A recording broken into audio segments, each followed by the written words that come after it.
and I was used to a 4-shifter. This one had 5. So that was a little tricky too, trying to figure out which actual gear. So we'd be, I'm sure my kids thought that I was just insane and had no idea how to drive, which while it's fresh on my mind, I thought I would post a quick recap of what it was like to rent a car. This place for renting a car, honestly, the transaction is really smooth once you know where you're going. The actual location of the rental office was very difficult to find. And just now I dropped off the car. So we had the car for 6 days total. Friday, Saturday, Sunday, Monday, Tuesday, Wednesday. 6 days total. Quite stressful to try to find where the actual parking garage was, because this is in the Louvre. This is beneath the Louvre. And so I'm not familiar with the area, and I missed the parking garage the first time. I actually had, like, if you just put into Google Maps the actual address, it doesn't take you anywhere close to the parking garage. It kind of takes you to this big broad street. The same thing as when I was trying to find the rental office. So then I was forced onto a one-way street, and then I was forced onto another one-way street, and then I just Googled Hertz Rent-A-Car. It said, cannot give you these instructions, and then it gave me like global directions to Hertz. So that whole thing really needs better communication for somebody who, like myself, just doesn't understand how it works. You need to be really clear. You need to be really clear. Where do people go to drop off the car? Okay. Other than that, it was just a normal car rental. I will also say, just an overall sense, I would say driving in France and Europe and Germany and Belgium was very much like driving in the United States. There were some differences in the way things were posted and the signage and so on, but everything was very similar in most ways, so it was really easy to translate the information. It is 2.5 months later.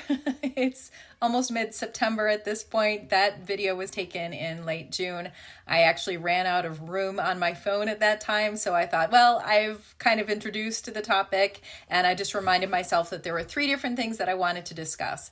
Yes, overall, driving in Europe was just fine, but there were three basic terrains that we were driving on that had their own types of challenges, I suppose, but they were all fine. It was all fine.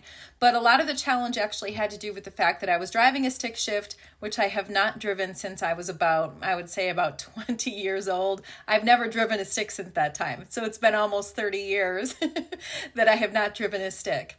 So there were 3 types of terrain. There were country roads, some of which were not mountainous per se, but very steep hills. That was the most challenging. Then there were the highways, and then there were kind of city roads and things like that. As far as the highways were concerned, the biggest issue, the highways are very well maintained. We ran into one long traffic jam that had to do with an accident.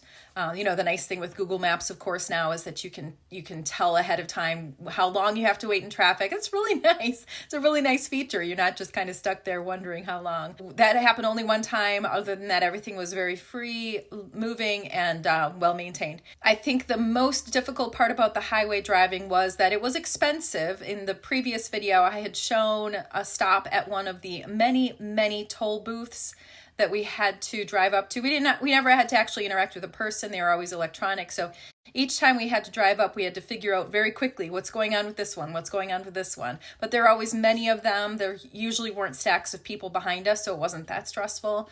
But sometimes getting out of them was a little stressful. So figuring them out and then getting out of them, sometimes they were very expensive. They were between €3, and I think I remember them as high as €13. So you have to have, a card with lots of room on it in order to navigate those toll booths. If you're going to be on the highways in France, then you need to have some cash in card form.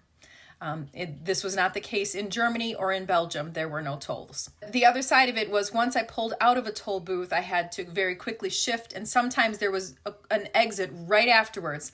So here I was trying to figure out which exit to take, and I was shifting and trying to figure it out. So that whole thing was more stressful than it probably had to be. Maybe if they pulled the toll booths a little bit further back from forks in the road, that would be helpful.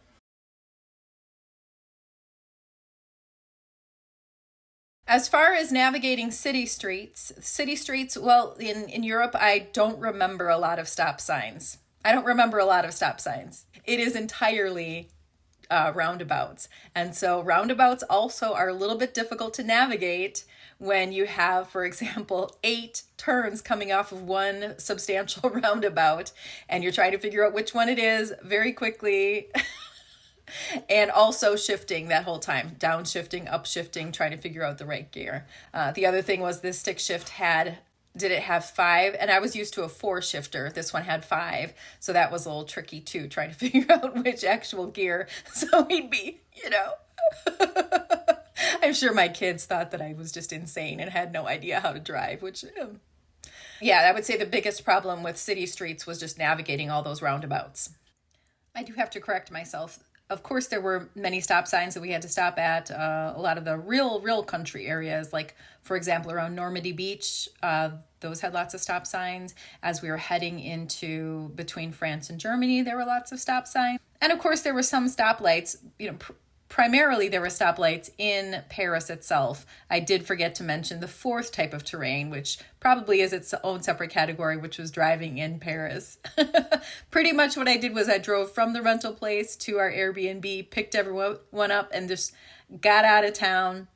And then when we came back, it was the same thing. I dropped everyone off at the Airbnb, left all the bags there, and then went straight to the car rental place. I wasn't fooling around with driving around in Paris. What I will say about driving in Paris is that you just have to be on the alert at all times. It wasn't that bad. I would never drive in Delhi, India, or I would never drive in Rome, but I would drive again in Paris. It was definitely doable. There were times, though, when it was nerve-wracking because people would just pop across the road and not obey the walk signals as well as they should have. And it was likely tourists who were doing this, because it seemed to me in our neighborhood, Parisians would stop and really watch for the walk signs, probably for that very reason, because some of the drivers are kind of crazy. And the other things you had to watch for were, and I could swear that I was just missing a signal, because I'd be driving down a road, I would not see a stop sign of any kind, and somebody would just pop right out of the side street right in front of me, and I had to step on the brakes really quick.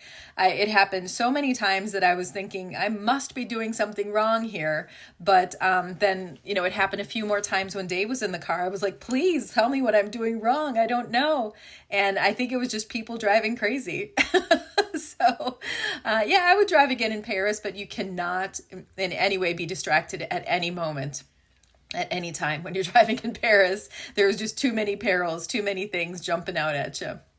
And of course, pushy drivers and so on. But it was good. I would drive in Paris again for sure. Now, the most challenging terrain was actually the very tall hills that we went up, especially in Germany. There were a few in northern France as well, but in Germany, especially the small town that we were at, the hills are quite steep. They are not mountains, but they are tall hills, and so going downhill was okay, but going uphill, there were actually times when I didn't know if I was going to make it. It occurred to me that in the few years that I had been driving stick shifts in my late teens, I never had driven on, mountainous or hilly roads at all. So I actually had no idea how to do that. And Dave, thankfully, did know how. So he was always in the passenger seat and he was always kind of helping me through it. He was very patient, but that was pretty stressful. So that was probably the hardest part of it. But yeah, overall, I would definitely recommend renting a car, especially if you know how to drive a stick shift very well. Like if you really know how to drive a stick shift, it's going to be totally fine.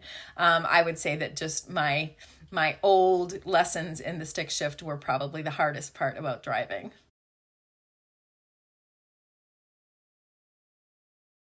So the total cost came out to about 6 days was about $1,000. I did choose to go ahead and just get all of the insurance possible, which really set my mind at ease. There was no damage to the car. We'd never had any kind of nicks or fender benders or anything like that, but it set my mind at ease just knowing that everything was covered. That is what the customer service person said, you don't have to worry about anything if you get this kind of insurance. So we went ahead and got that. I don't know if it was the right choice, and I'm sure it made it much, much, much more expensive than it should have been. But at the same time, it set my mind at ease. And for us, some things in travel are just worth the extra money, in my opinion.